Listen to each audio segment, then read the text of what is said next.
नमस्कार दोस्तों, आप सभी का स्वागत है हमारे इस चैनल पर। तो दोस्तों, आज का हमारा टॉपिक होगा क्यूआईपी इशू। आजकल आप एक न्यूज़ देख रहे होंगे पीएनबी बैंक से रिलेटेड। आप यहाँ पर साइड में देख सकते हो कि PNB opens QIP issue, sets floor price at rupees 35.51 per share. तो आखिर ये क्यूआईपी इशू होता क्या है, कौन इसमें अप्लाई कर सकता है, कौन इसमें भाग ले सकता है, तो ये सारे सवाल आपके दिमाग में जरूर आ रहे होंगे। तो आज की इस वीडियो में हम क्यूआईपी से रिलेटेड जितने भी टर्म्स होते हैं वो सारे हम जानेंगे और मैं आपको कोशिश करूंगा उसको बेहद ही आसान भाषा में समझाने की। तो चलिए स्टार्ट करते हैं।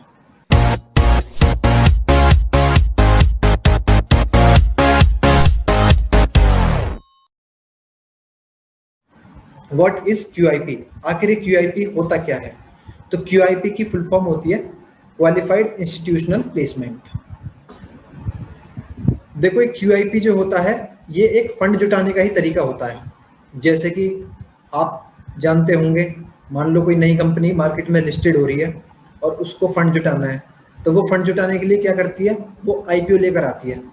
तो ये भी उसी तरह से एक तरीका है फंड जुटाने का।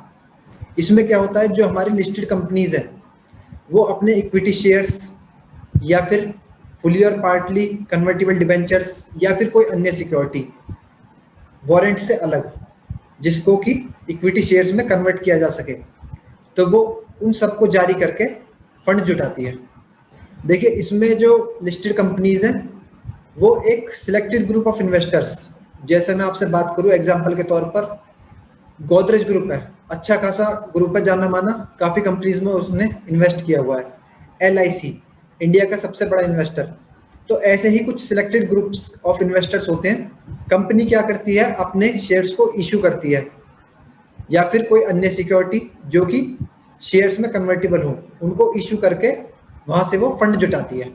अब देखिए, ये जो क्यूआईपी जो मेथड होता है ये और जो दूसरे मेथड होते हैं उनसे आसान पड़ता है। इससे फंड जुटाना उनसे आसान होता है क्योंकि इसमें कंपनियों को बहुत सी प्रक्रियाओं से गुजरना नहीं पड़ता। तो इससे उनका टाइम बच जाता है और यहाँ से जो वो कैपिटल राइज करते हैं, जो वो फंड जुटाते हैं, वो बहुत ही आसान हो जाता है। Why was it introduced? आखिर इसे क्यों लाया गया? देखो, सेबी ने भारत में जो लिस्टेड कंपनीज हैं उनको विदेशी पूंजी पर, यानी कि जो फॉरेन फंड्स है उस पर अत्यधिक निर्भरता विकसित करने से रोकने के लिए 2006 8 मई 2006 को एक सर्कुलर जारी किया, जिसमें उसने क्यूआईपी प्रक्रिया की शुरुआत की। अब देखिए, इस मेथड को लाने से पहले जो हमारी कंपनीज थी भारत की, वो क्या करती थी, वो फंड जुटाने के लिए विदेशों का रुख करती थी। तो इससे जो मार्केट रेगुलेटर्स थे, जो अधिकारी थे, उनके अंदर टेंशन थी क्योंकि जो भारतीय कंपनियां हैं वो अपनी प्रतिभूतियों को जारी करने के लिए इंटरनेशनल फंडिंग्स तक पहुंच रही हैं। तो इससे क्या होता था, जो हमारे डोमेस्टिक कंपनी थी वो अत्यधिक निर्भर रहने लगी ओवरसीज मार्केट्स पर। तो इसे हमारी डोमेस्टिक मार्केट से अनुचित निर्यात के तौर पर देखा जाने लगा। इसलिए ये क्यूआईपी गाइडलाइंस इंट्रोड्यूस की गई ताकि जो हमारी भारतीय कंपनियां हैं वो घरेलू स्तर पर ही पैसा जुटाने के लिए प्रोत्साहित हों। Who can participate in this issue? आखिर इस इशू में कौन भाग ले सकता है? क्या इसमें रिटेल इन्वेस्टर्स भाग ले सकते हैं या फिर केवल इसमें बड़े बड़े जो फंड्स हैं वो ही भाग लेंगे? तो आइए उसके बारे में जानते हैं। देखिए, ये जो मेथड होता है इसमें जो सिक्योरिटीज जारी की जाती हैं वो केवल क्वालिफाइड इंस्टीट्यूशनल बायर्स को ही जारी की जाती हैं, जिसको हम शॉर्ट फॉर्म में बोल देते हैं क्यूआईबीज।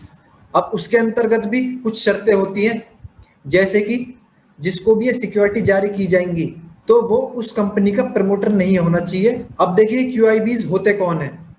क्यूआईबी वो इंस्टीट्यूशनल इन्वेस्टर्स होते हैं जिन्हें की जनरली मार्केट का एक्सपर्ट्स बोला जाता है, जो बड़े बड़े फंड्स होते हैं जिनके पास बड़ा कैपिटल होता है, जैसे कि public financial institutions, commercial banks, mutual funds, insurance companies, provident funds, pension funds. तो ये सारे कौन होते हैं? डीआईआईज, हमारे डोमेस्टिक इंस्टीट्यूशनल इन्वेस्टर्स। और साथ ही एफआईआईज, जो कौन होते हैं?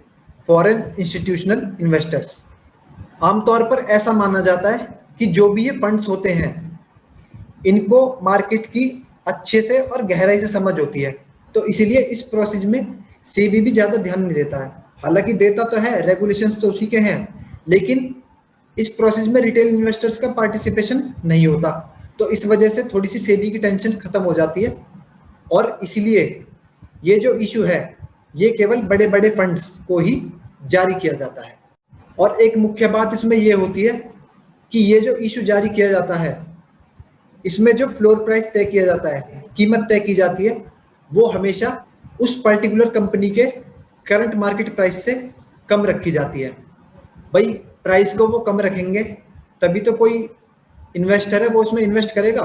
अगर मान लो प्राइस को करंट मार्केट प्राइस से ज्यादा रख देंगे तो उन्हें क्या फायदा होगा फिर इन्वेस्टर्स को, वो तो ओपन मार्केट से उठा लेंगे, उससे सस्ता मिलेगा। तो इसलिए इसमें जो प्राइस होता है फ्लोर प्राइस वो हमेशा करंट मार्केट प्राइस जिसे हम सीएमपी बोलते हैं उससे कम रखा जाता है।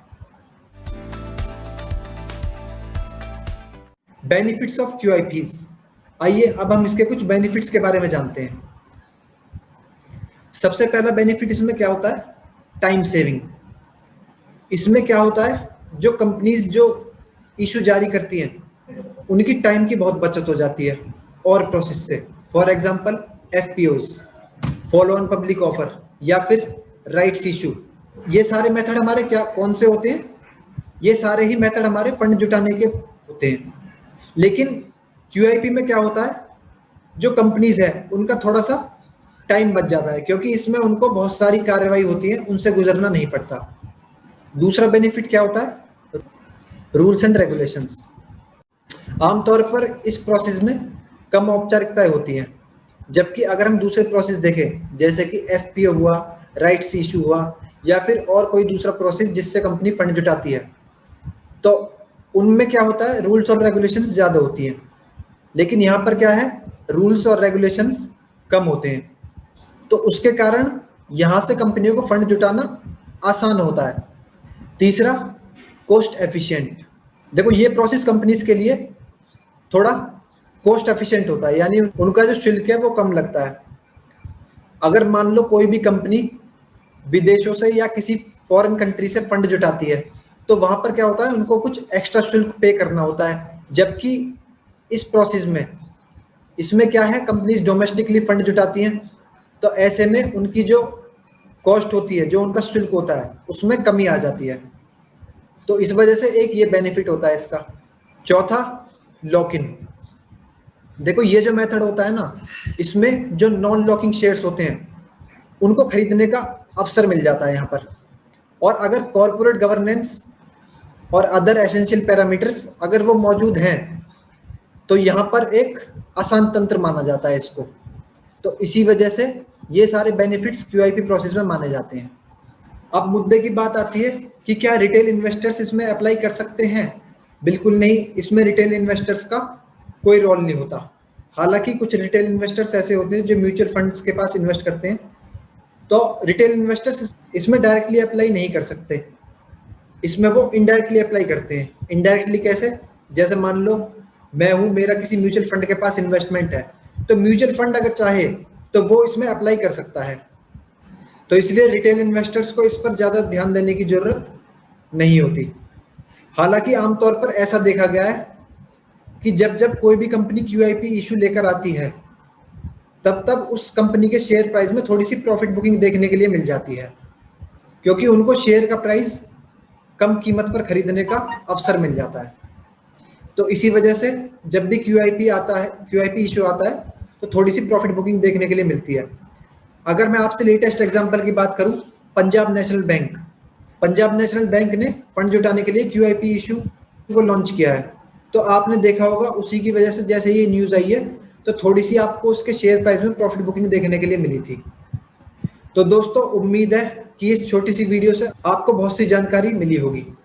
सो if you like the video then please hit the like button and share with your friends. That's all for today. Thank you so much.